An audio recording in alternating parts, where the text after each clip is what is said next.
അപ്പോ ചടങ്ങ് തുടങ്ങല്ലേ അച്ഛാ?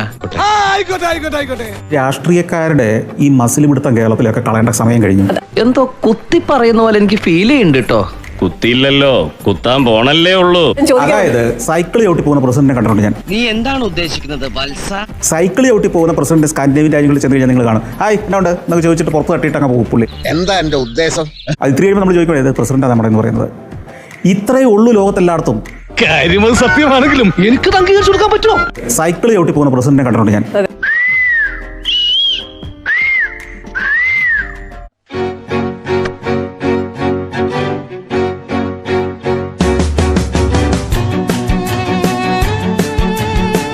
ഇത് തീർന്നില്ലേ?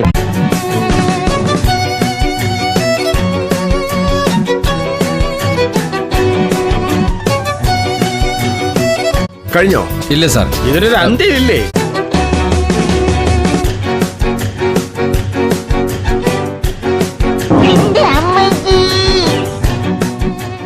ഏത് സ്ഥാപനത്തിനും ചീത്തപ്പേരുണ്ടാക്കാൻ കച്ച കെട്ടി നടക്കുന്ന ചില ചെറ്റകളുണ്ടാവും. ഇവിടെയുണ്ട്.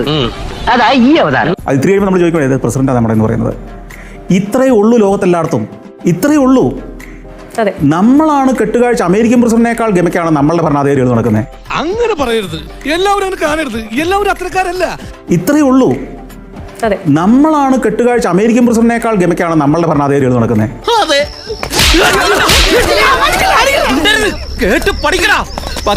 അമേരിക്കൻ പ്രസിഡന്റ് അങ്ങനെ നടക്കുന്നതിന്റെ കാരണമുണ്ട്. അയാളെ എപ്പോഴും തട്ടാൻ ആൾക്കാർ ചുറ്റും നടക്കുക. ഇതൊക്കെ എന്തിനു ഇവിടെ പറയാൻ പോകുന്നു? അല്ല, ഒരു കണക്ഷൻ കിട്ടിയപ്പോ. അമേരിക്കൻ പ്രസിഡന്റ് അങ്ങനെ നടക്കുന്നതിന്റെ കാരണമുണ്ട്. അയാളെ എപ്പോഴും തട്ടാൻ ആൾക്കാർ ചുറ്റും നടക്കുക. ഇവിടെ ഒരുത്തിനും വേണ്ടാത്തവരും ഇങ്ങനെ നടക്കുകയാണ്. ശരിയല്ലേ?